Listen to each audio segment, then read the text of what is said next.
ومولانا محمد وعلى آل سيدنا ومولانا محمد وبارك وسلم. عن زيد بن أرقم رضي الله تعالى عنه قال قام رسول الله صلى الله عليه وسلم يوما فينا خطيبا بماء يدعى خما بين مكة والمدينة فحمد الله وأثنى عليه ووعظ وذكر ثم قال أما بعد ألا أيها الناس إنما أنا بشر يوشك أن يأتيني رسول ربي فأجيب وأنا تارك فيكم الثقلين أولهما كتاب الله فيه الهدى والنور فخذوا بكتاب الله واستمسكوا به فحث على كتاب الله ورغب فيه ثم قال وأهل بيتي أذكركم الله في أهل بيتي أذكركم الله في أهل بيتي وفي رواية كتاب الله هو حبل الله من اتبعه كان على الهدى ومن تركه كان على الضلال رواہ مسلم. حضرت زید ابن ارقم بیان کرتے ہیں کہ رسول اللہ صلی اللہ علیہ وسلم ایک دن بیان کرنے کے لیے ہمارے بیچ کھڑے ہوئے خم نامی جگہ پہ، وہ جو غدیر خم جس کو کہا جاتا ہے، جس کی تفصیل میں عرض کر چکا. سیدنا علی رضی اللہ تعالیٰ عنہ کے مناقب میں خطبہ حجۃ الوداع آپ نے جب ارشاد فرمایا، پھر حج سے واپس آئے تو رستے میں اس مقام پہ سارے علاقوں والوں نے الگ الگ جدا جدا رستوں پہ جانا تھا، اس لیے وہاں پہ آپ علیہ الصلوۃ والسلام نے سیدنا علی رضی اللہ تعالیٰ عنہ کے خلاف پھیلنے والی غلط فہمیاں ان کو دور کیا اور خصوصی طور پر اپنے اہل بیت کا حق بیان کیا. چنانچہ آپ نے ارشاد فرمایا، اللہ کی حمد و ثنا بیان کی، اس کی تعریف و توصیف کی، واض و نصیحت کی، اور پھر ارشاد فرمایا لوگو میں ایک بشر ہوں اور عین ممکن ہے اللہ کا قاصد میرے پاس آ جائے، یعنی موت کا فرشتہ، اور میں پھر اس کی بات کو مان لوں، یعنی اللہ کے پاس چلا جاؤں. میں تمہارے اندر دو بڑی مضبوط چیزیں، دو بھاری چیزیں چھوڑ کے جا رہا ہوں.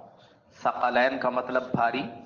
ثقلین کا مطلب بڑی نفیس اور عمدہ بھی ہوتا ہے، بہترین چیزیں چھوڑ کے جا رہا ہوں. ایک تو اللہ کی کتاب ہے، اس میں ہدایت بھی ہے، اس میں نور بھی ہے، لہٰذا اللہ کی کتاب کو پکڑو اور مضبوطی سے تھام لو اس کو، مطلب اسی کے مطابق عمل کرنا. چنانچہ آپ علیہ الصلوۃ والسلام نے کچھ دیر تک اللہ رب العزت کی کتاب یعنی کلام پاک کے بارے میں صحابہ کو ترغیب دی، صحابہ کو کلام اللہ پہ عمل کرنے، اس کی تلاوت پہ، اس کے ادب آداب وغیرہ پہ ابھارا، اور پھر ارشاد فرمایا دوسری چیز وہ میرے اہل بیت ہیں، میں تمہیں اللہ سے ڈراتا ہوں، اللہ کی یاد دہانی کرواتا ہوں اہل بیت کے بارے میں. یہ بات آپ علیہ الصلوۃ والسلام نے 2 بار ارشاد فرمائی. اہل علم کہتے ہیں تاکید کے لیے، اور ایک اس لیے کہ ایک تو جن کو آپ علیہ الصلوۃ والسلام نے قرار دیا کہ یہ میرے اہل بیت ہیں، کیونکہ عموماً نسل بیٹے سے چلا کرتی ہے، تو رسول اللہ صلی اللہ علیہ وسلم نے حسن، حسین، فاطمہ، سیدنا علی رضی اللہ تعالیٰ عنہ ان کو چادر میں لپیٹ کے ارشاد فرمایا، اعلان کیا کہ یہ بھی میرے اہل بیت میں شامل ہیں. ورنہ ددھیال سے نسل چلتی ہے اور بیٹے سے نسل چلتی ہے، بیٹی سے نہیں. لیکن اللہ کے نبی صلی اللہ علیہ وسلم کی یہ خصوصیت ہے کہ آپ کی نسل بیٹی سے چلی، اس لیے آپ علیہ الصلوۃ والسلام نے یہ بات خصوصی طور پر ارشاد فرمائی کہ یہ بھی میرے اہل بیت ہیں. بیویاں تو ہوتی ہی ہوتی ہیں، چنانچہ 2 بار اس لیے ارشاد فرمایا کہ ایک بار اپنے جن کو اہل بیت قرار دیا ان کے بارے، اور دوسرا ازواج مطہرات، بیویوں کے بارے، ان کے بارے میں بھی اللہ سے ڈرتے رہنا. اور ایک روایت میں وضاحت ہے کہ کتاب اللہ یہ اللہ کی رسی ہے، جس نے اس کی اتباع کی، جس نے اس کو تھام لیا وہ بچا رہے گا، اور جس نے اس کو چھوڑ دیا وہ گمراہ ہو جائے گا، وہ